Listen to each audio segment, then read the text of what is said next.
through many storms in my life. I couldn't even begin to tell you, Rick, how many that I've been through. Sometimes it was just little rainstorms, but sometimes pretty devastating. And sometimes the storms get so bad you don't think that you can even get through them. And this song's real special to me. Sometimes I see myself, David, is that little old sparrow that's caught out in a storm somewhere. That little old sparrow that can't rise above. The rain's beating down and the wind's blowing and it does not have the strength to get above the storm. But then one day the Lord let me know I wasn't a sparrow, guys. He let me know I was the mighty eagle and that I could soar above all those storms. And I thank God for that. Amen. I thank God that when we're facing a storm, that the Lord is there. He's there to deliver you, take care of you, wrap His arms, His wings around you, and protect you. It is lovely to know that we have a God like that. Amen. Yeah. Amen. And it's one of them long, long time ago and far, far away stories. There was this 16-year-old boy, and he was home alone. His family was out, and he lived in a good home. And everything was pretty good. And he was alone, and some pirates came. They were Irish pirates. And they came, and they kidnapped this boy, this little 16-year-old boy, and they took him back to Ireland, and they made a slave out of him. Now this little boy had the opportunity to get down and get aggravated and man, he could have said, wow, look at the wind howling, look how bad things are. I'm no longer in my daddy's house, but I'm a slave in a strange land and I'm not treated right. I'm out here half naked. They made him a shepherd so he had to tend the sheep and he was all alone for months and months and months at a time. And he could have listened to the howling wind of discouragement, Rick. He could have heard that say, man, things ain't going to get no better. You're going to die on this rocky hill where you're watching sheep. Nobody cares about you. He could have looked at the rolling waves that were coming in. And well, there's wolves and there's everything here trying to not only get the sheep but to get me. But he didn't look that way. He was not a very religious person.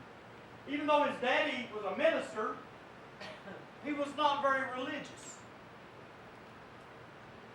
But sometimes when you're in a place of solitude, a place of quietness, a place where there's nobody to speak to but God, you'll turn to God. So he turned to God and he began to pray, and he prayed and he prayed and he gave his heart to the Lord, and he had a great relationship with God. Fact is, sometimes he would pray 100 times a day, and when night time come, he'd pray another 100 times. And he got such a relationship with God that they communicated daily. It wasn't just him praying to God, but he heard the voice of God coming back to him. And after he was a slave, tending those sheep for 6 years,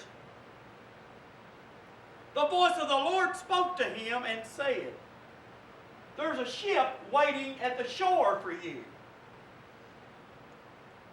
And he thought, the winds began to howl again in his mind.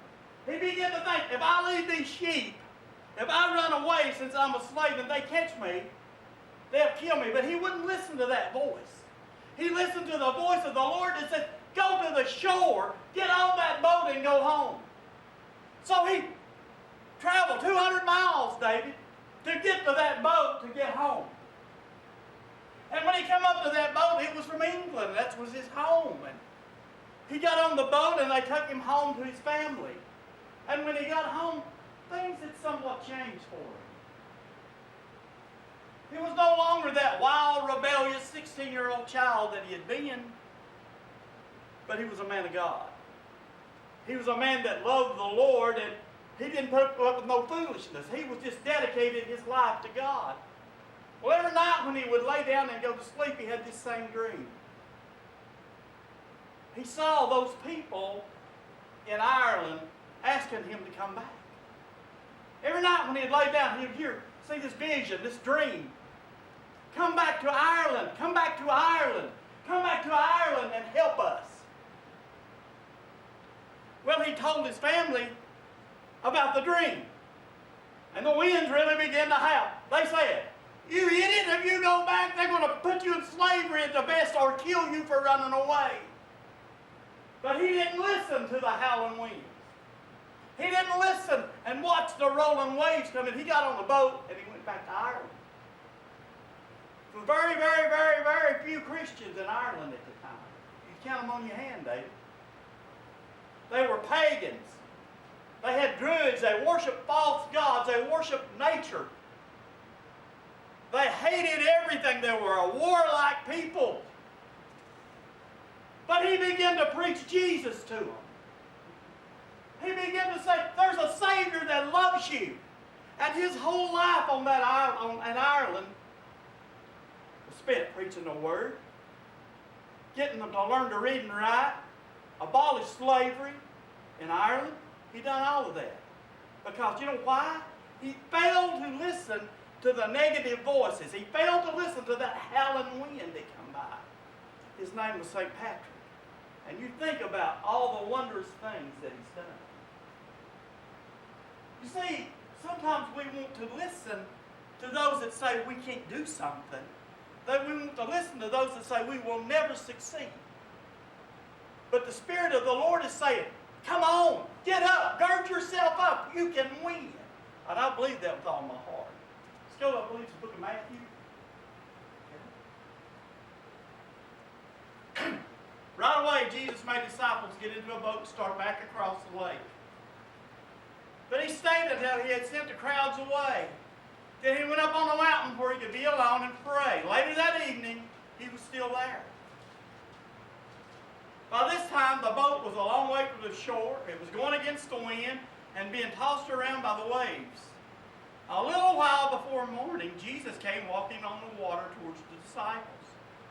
When they saw him, they thought he was a ghost, and they were terrified and started screaming. At once Jesus said to them, "Don't worry, I am Jesus, don't be afraid." Peter replied, "Lord, if it's really you, tell me to come to you on the water." "Come on," Jesus said. Peter got out of the boat and started walking on the water toward him. But when Peter saw how strong the wind was, he was afraid and started sinking. "Save me, Lord," he shouted. Right away, Jesus reached out his hand, helped Peter up, and said, "Surely you don't have much faith. Why do you doubt?" When Jesus and Peter got in the boat, the wind died down. Now, before we start bashing Peter for having little faith, before we say, "Why was your faith so low?" let's realize the other disciples are in the boat. They didn't even get out of the boat. Peter got out of the boat, and the Bible says that he was walking on the water, Rick. He didn't sink when he got out of the boat. He was walking on the water, and everything was good and everything was fine. He was going towards Jesus, and as long as he had his focus on Jesus, everything was okay. But the moment, the very second that he heard the howling wind, the very second that his eyes saw the waves were big and they were rolling, he began to sink. What if he hadn't have sunk? What if he hadn't have looked at that? Think what would have happened to Peter's life. But because he sunk, he faced failure. Later on, the Lord restored him. But if we could only learn not to listen to the howling wind, if we could only learn not to be overcome by the waves that roll out. Sometimes in life, waves roll in. Sometimes the winds howl. In the history of Israel, it was a time when the Philistines were overrunning the land. Fact is, any time that the Israelites would put a crop out, the Philistines would come and either take the crop or destroy it so they would starve to death. And this went on, and the Israelites were just about to die out from starvation. There was this man named Shammah, and he planted, the Bible said he planted a field of lentils, peas. And I imagine the wind began to blow, Rick, when he planted them peas. I imagine all his friends said, "Why are you doing that for? The Philistines are just going to come and take it." But he didn't listen to that howling wind. And I'm sure that when those peas begin to grow and become ripe and ready to pick, the Philistines came. And I'm sure the wind was really howling in. I'm sure his friends come by. I told you he's going to come get them. You better get out of here before to take your head off. Shammah didn't run. He walked to the front of the pea patch, brought out his sword, Rick, and said, "Come get it if you can. Because I'm not standing in my strength, I'm standing in the strength of the Lord." And they came and they died, but he kept his pea patch. You know why? Because he was trusting God. He wouldn't listen to the howling wind, was he? He wasn't listening to the rolling waves. Another time, the nation that would later on become Syria had invaded Israel. And they would try to capture the king of Israel. And every time that they set a trap for him, Elisha would tell the king of Israel where the enemy king was. And the enemy king thought, "Wow, there's a spy here." And somebody said, "No, it's just the man of God down there telling the king of Israel where you're going to do." He said, "I'll fix that. We'll capture you." So they got their great army up and went to the city of Dothan where Elisha and his servant was. And during the night, they surrounded the city. Can you imagine the next morning when Elisha's servant gets out of the bed and goes up on the roof and looks out? Wow, there's an army. They're chariots, there's soldiers, there's warriors. They're completely surrounded. And here the wind starts to howl. Here he goes to Elisha. Oh, they're going to kill us, they're going to kill us. The city is surrounded. We don't have a chance. Elisha didn't even take time to even think about listening to the howling wind. He said, "Lord, open his eyes and let him see. Go back up on the roof. Check it out." He went up there and he seen, yep, the enemy was still there. But surrounding that enemy was all the army of God, ready to destroy him right there. Elisha done a simple thing. He said, "Lord, strike them blind that they can't see." They were stricken blind, and they come into the city, and Elisha said, "You're in the wrong place. I'll take you to the right place."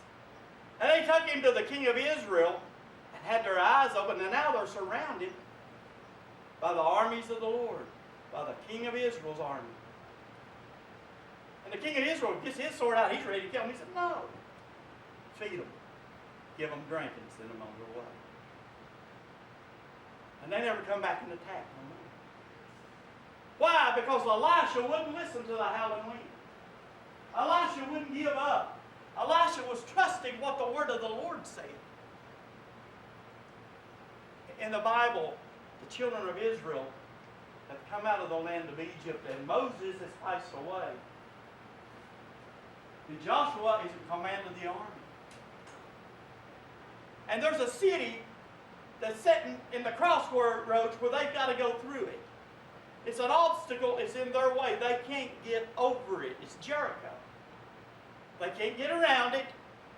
They know they must conquer it. They must take it. And as they come up to this city, it's a fortified city, man. The walls are so big, there's rooms inside the walls where people live. And I can hear the wind begin to blow now. Them people of Israel, they were always whining about something. I'm sorry, but they were. "Oh, you brought us out here to die," just like they told Moses. "We got this city here. We can't take this city. What are we going to do?" But Joshua didn't listen to the howling winds. Joshua didn't see the obstacles that was in the way. He listened to the voice of God. The word of the Lord came to Joshua and told him, "In the morning, get up and march around that city. don't utter a word. Not the first word. Don't make a sound. So they got up and they began to walk around the city. I can hear them when they got back in the camp that day. Oh man, what's this going to do? The howling wind. What do you think marching around the city is going to do, Joshua? And I imagine them people on the wall of Jericho thought, look at them stupid Israelites out there. They're just marching around. Joshua didn't listen to that voice. He said, get up and go around it the next morning and do the same thing. And the next morning, they went around that city 6 times, 6 days. And I'm sure that them naysayers, them negative people said, this ain't going to work. We just wiring ourselves out. Then the Lord said, march around it 7 times this day. And on that 7th time, shout, blow the trumpets and shout the shout. And the walls fell down. Joshua had the victory because he wouldn't listen to the howling wind. He wouldn't listen to the negative voices. He heard the voice of God. Sometimes in life we need to listen to the voice of God and quit looking at our circumstances. In the days of King Saul, the Philistines attacked a hill. King Saul's army was on one hill. The Philistines was on another hill. And there was a valley in between. And every morning at daybreak, this giant come out of the Philistine camp and went down to the valley. He said, there ain't no need in killing everybody. Send your best warrior out here. If I kill him, we win. If he kills me, I'll win. You'll win.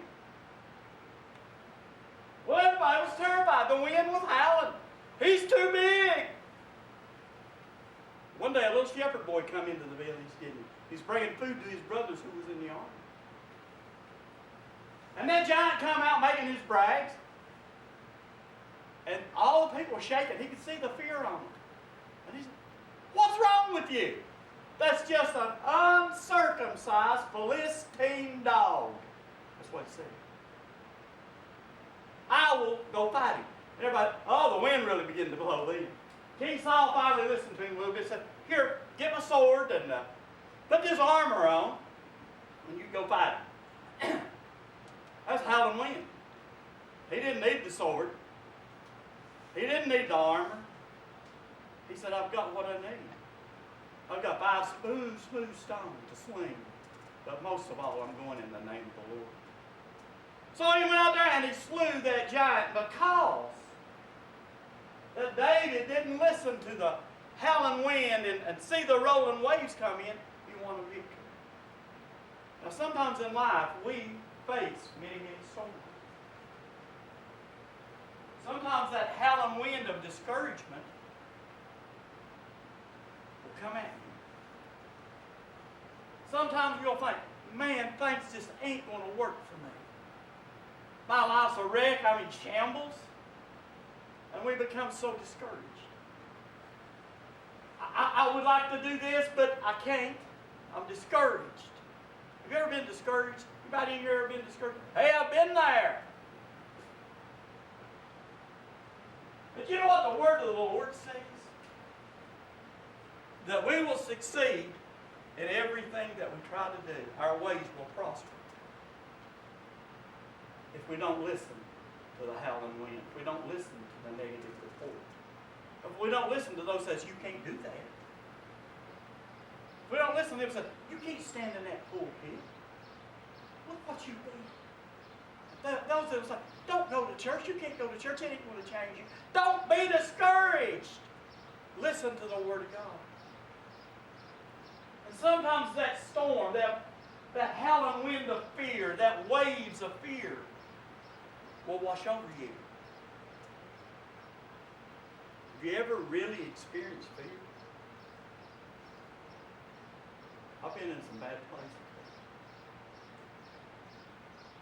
I've seen what God can do. There are people here, I don't know if they're in this building, that are afraid of spiders. That you have this house. We got people that are afraid of snakes. Got people afraid of water. People are afraid of the dark. People are afraid of standing up to the Lord. But the Bible says, fear not. Fear not. It says that over and over and over in the Word. Don't be afraid. If you're afraid, I will confound you in the front of your enemies. He said, don't be afraid. You see, when we ever get to the point that we know who we are in the Lord, we have no reason to fear. Because we got somebody that's beside us is greater than any problem we'll ever have. Maybe some of us are facing a storm of temptation. Maybe we're tempted to go get drunk, take a drink. Maybe we're tempted by drugs. Maybe we're tempted by sex. Maybe we're tempted by pornography. Pornography has a great hold on this nation. It's totally eating the brains out of people, I can tell you that right now. It will get you to the point that you can't even look at a woman, either 9 or 90, without having the wrong thoughts. That's what pornography will do to you.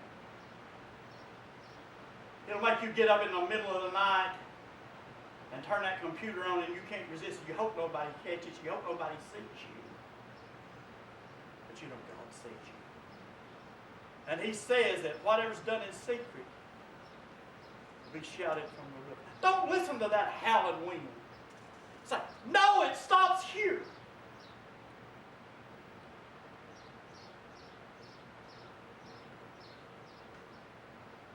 You know, a lot of people,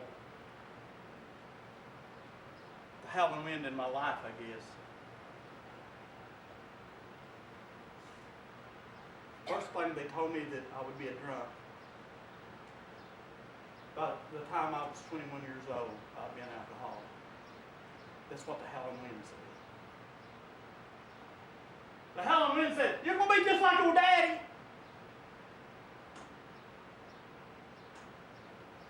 The howling wind said, you will be just like your dad hooked on pornography. And that breaks my heart. Because that's the sorriest junk that I can imagine. My heart burns against it. It burns against it. But I couldn't listen to those that said, this is what's going to happen to me, Rick. I couldn't listen to those that said, you're not going to succeed in anything. But I listened to the voice of the Lord that said, whatever I do is going to be okay because I'm trusting Him. It's not in my abilities that I trust. I promise you, my ability is nothing. I could not stand in this pulpit area today if I was trusting in my abilities. My abilities nothing. I was the kid in high school and grade school, and an oral book report scared me to death. I didn't want to get in front of that crowd and say that. I wanted to hide. I didn't want to stand in front of people. And I guess those that are around me said, you ain't going to ever amount to nothing. But I didn't listen to that voice, Rick. I listened to the voice of the Lord, and it said if I would stand, He'd stand with me. And I found that He does. Maybe this morning the storm, the howling wind, the rolling waves of lack are affecting you. Maybe if you pay the bills, you ain't got enough money to eat. And hey, but guys, I've been there. In our house, David, at one time it was so bad we thought a bar of soap was something special. And I'm telling you the truth. We didn't even have a broom, Rick, to sweep the house. And I can tell you the time in our life that you could go to the cupboards and you'd open them up, there wasn't a can of beans in it.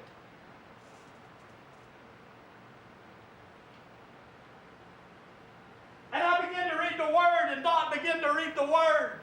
We were Christians, Rick. I had a good job.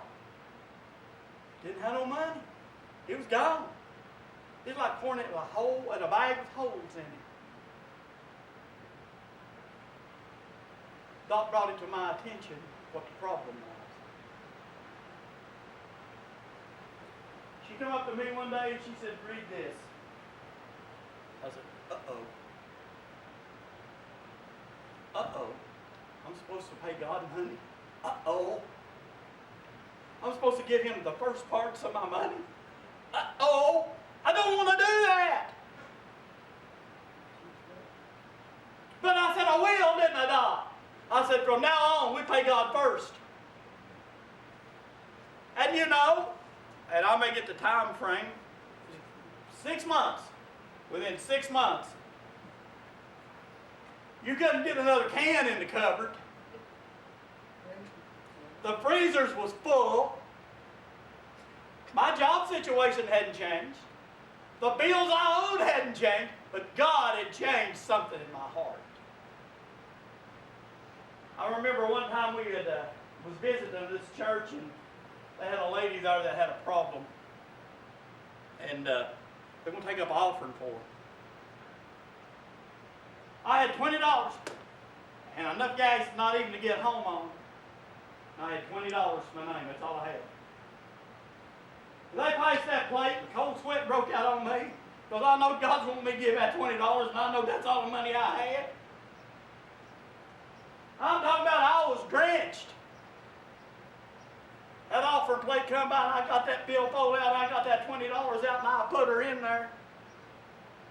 You know, that howling wind began to howl as soon as I done that. Oh boy, you ain't got no money to get home on. I said, I trusted in God. I done what he told me to do. Before we got out of that parking lot, somebody give me a $20 bill. You ain't going to outdo God. He'll do. If you'll do what he says to do, he will bless you. Maybe some of us are facing that fear of persecution. That storm. Maybe we're afraid if we get up here and we might say something wrong when we preach. We might misquote something that people start pointing their finger and accusing, but they're going to do that anyway. They're going to do that anyway. Somebody will say, he's too loud. Somebody will say, he ain't loud enough. Somebody will say, he tells too many stories. Somebody will say, he ain't deep in the Word. I've had people tell me that. But you know what I found out? It ain't about being deep in the Word. The Bible says, the Lord says that the Word is easy to understand. It's not how deep you are in the Word, it's how deep you are in Him. Amen. If you're in a relationship with Him, that's the most important thing you can have in your life. I could stand here before you this morning and tell you that I had a castle and it was full of gold, that I was the President of the United States, or I'm some superstar or something. Wouldn't mean a thing to me, and I'm telling you the truth. There's only one thing that matters. What kind of relationship do you have with the Lord? Are you in love with Him? Is He Lord of your life? Is He that thing that's more precious to you than anything else? That's the way life has to be in your relationship with God. So this morning we may be going through some storms. And I don't know what anybody's going through. Dr. and Brian would. I'm going to sing a song. And I'd like to give you the opportunity. If you need to come up and pray about something, please come and pray. Now's the time. God can fix it. If you're dealing with the storm, maybe you're out on the water like Peter was. And man, it seems you're sinking. You tried to exercise your faith. The devil smacked you down. It's time to rise up and look to Him. He's your Savior. He's your Redeemer.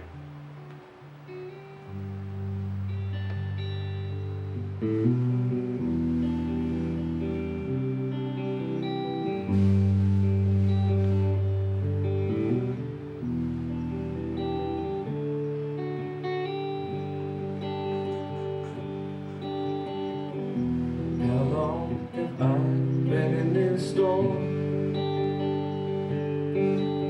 So overwhelmed by the ocean's shapeless forms. The water's getting harder to tread. With these waves crashing over my head, if I could see you, everything would be alright. If I could see you, this darkness would turn to light.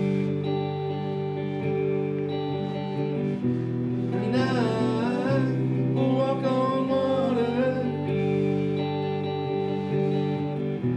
and you will catch me if I fall.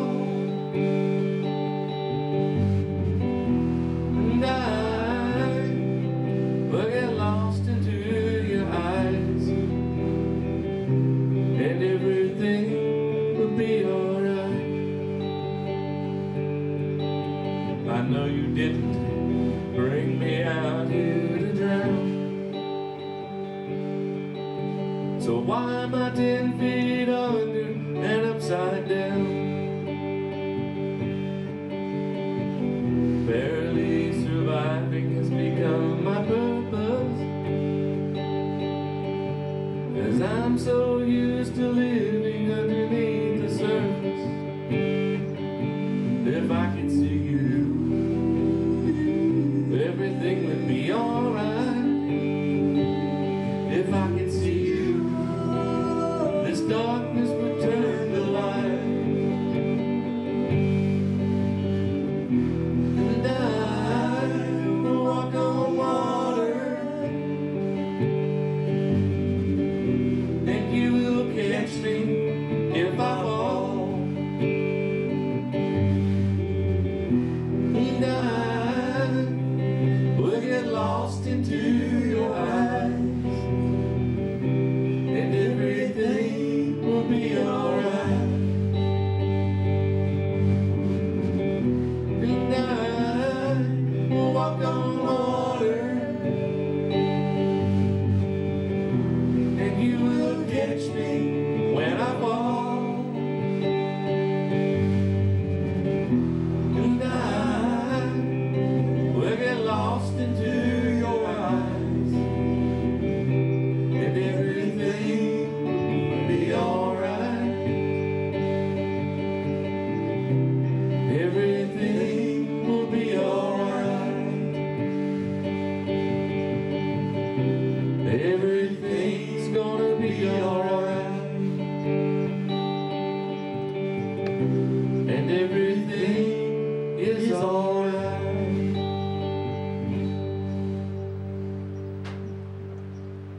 If everything ain't all right with you. If you look down deep inside your heart today, you know the truth. If you're a little bit nervous this morning, maybe you're a little bit shaky inside, maybe the Lord's trying to talk to you. Maybe if you feel a nervousness about you, the Lord's trying to say, would you come? See, I'm not talking to you this morning about being saved. I'm talking to you about how is your relationship this moment with God. Not if you got saved 50 years ago or 2 days ago. But how is your relationship? Is your heart beating in rhythm with His heart? You can have that happen. Are you so close to Him that you can even feel His breath upon you? You can have that. Would you give my Savior the opportunity to be Lord of your life? I'm not talking about being saved. I'm talking about just being deep in relationship. You'll find that your life's changed. Troubles will still be there. The wind will still howl. But you won't listen to it, Rick. You look to Him. Would you give Him the opportunity just to pull you up under His wings? Watch the such a dramatic change you wouldn't believe it. Dramatic. If you would just snuggle up next to him. Let him wrap his arms around you and hold you. Would you give him that opportunity? Would you like to walk closer to him? Would you like to know that wherever you walk, beyond any shadow of a doubt in your mind, that he's with you? See, I've walked through a lot of dark valleys. But you know what, Rick? I never had a bunch of places to put my feet because he always did it. Because I decided a bunch of years ago I was going to be in a relationship with this Savior. I like you. Would you come? Would everyone just come today and ask God one thing? I just ask you to ask God one thing. Lord, would you draw me close to you? That's all you've got to do. Could everyone come this morning? Everyone in the building. And just ask God that one thing. Just draw me closer to you, Lord. Be real to me. Lord, I want to serve you because I know you're real. Just give your heart totally to him and get real with God right now. Everybody.